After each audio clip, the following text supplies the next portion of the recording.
শাফকাত মানুষটাকে রাজুর খুব বেশি পছন্দ হয়নি। তার ভেতর সাইকোপ্যাথের একটা লক্ষণ আছে বলে তার মনে হয়েছে, কিন্তু সে সত্যি সাইকোপ্যাথ এটা কখনোই দাবি করতে পারে না। সত্যি কথা বলতে কি, মিলিয়ার সামনে বসে তার ভবিষ্যৎ স্বামী সম্পর্কে এরকম ভয়ানক একটা কথা বলা তার মোটেও উচিত হয়নি। সেদিন এরকম একটা কথা বলার পর থেকে তার ভেতরে একটা অপরাধ বোধ জমা হয়ে আছে। আজকে মিলিয়া বিষয়টা নিজ থেকে তোলার পর এত শেষ পর্যন্ত তার অপরাধ বোধ থেকে নিজেকে খানিকটা রক্ষা করার সুযোগ পেল। রাজু মিলিয়ার দিকে তাকিয়ে বলল, সি সি মিলিয়া, তুই কেমন করে মনে করতে পারলি ব্যাপারটা সিরিয়াস? পুরো ব্যাপারটা তামাশা। কিন্তু সাক্ষাৎ যদি সাইকোপ্যাথ হয় তাহলে আমিও সাইকোপ্যাথ। আমি ওই পাজলটার সমাধান করছিলাম।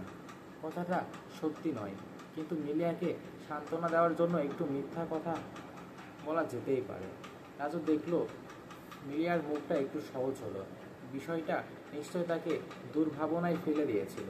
রাজু জিজ্ঞেস করলো, তোদের বিয়ের তারিখ কি ঠিক হয়েছে? হবে করছে, এখনও পুরোপুরি ঠিক হয়নি। আমাদের দাওয়াত দিবি না? খুব ছোট অনুষ্ঠান হবে, কিন্তু দুশ্চিন্তা করিস না, তোদের দাওয়াত দিব। রাজু মিলিয়ার দিকে তাকিয়ে রইল। কেন তার একটু মন খারাপ হলো সে বুঝতে পারল না।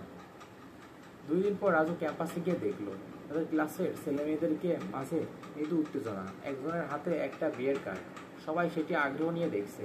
মিলিয়া ক্লাসে সবাইকে বিয়ের দাওয়াত দিয়েছে। 2 দিন পর বিয়ে হবে। বিয়ের অনুষ্ঠান একটা 5 স্টার হোটেলে। উৎসাহের একজন তখনই কারা কারা যাবে তার তালিকা করে ফেললো। মিলিয়ার জন্য একটা গিফট নিতে হবে। বিয়ের পরপরই মিলিয়া যেহেতু আমেরিকায় চলে যাবে, তাই গিফটটা সেরকম হতে হবে। সহজেই ছোট কিন্তু প্রয়োজনীয়। কি গিফট নেওয়া যায় সেটা নিয়ে আলোচনা শুরু হলো। সবাইকে চাঁদা দিতে হবে, কত টাকা চাঁদা দিতে হবে সেটা নিয়েও কথাবার্তা শুরু হলো। তখনই একজন কার্ডটা খুঁটিয়ে পড়ে সবাইকে দেখালো। নিচে ছোট করে লেখা আছে, অলৌকিক বর্জনীয় বরবধূর জন্য শুভেচ্ছা কাম্য।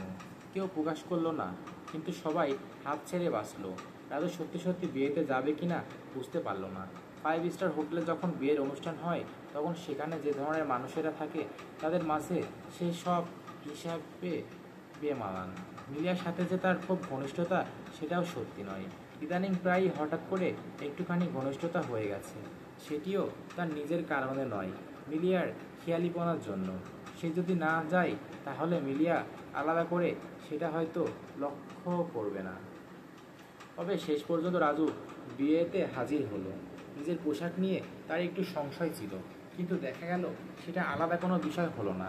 তাদের ক্লাসের ছেলেরা প্রায় সবাই তার মতো পোশাকে চলে এসেছে। 1-2 জন একটা জ্যাকেট পরে এসেছে।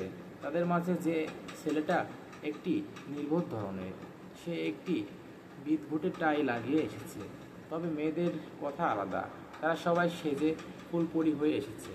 একটি ছেলে সাজলে তাকে কেমন জানি আহাম্মকের মতো দেখায়, কিন্তু মেয়েরা সাজলে তাদের দেখতে খুব ভালো লাগে। পশু পাখির মাঝে ব্যাপারটা পুরোপুরি উল্টো। সেখানে নারী প্রজাতি খুবই সাদামাটা, পুরুষ প্রজাতি সংঘের মতো। রাজু ইচ্ছে করে একটু দেরি করে এসেছে, ততক্ষণ তাদের ক্লাসের প্রায় সবাই এসে গেছে।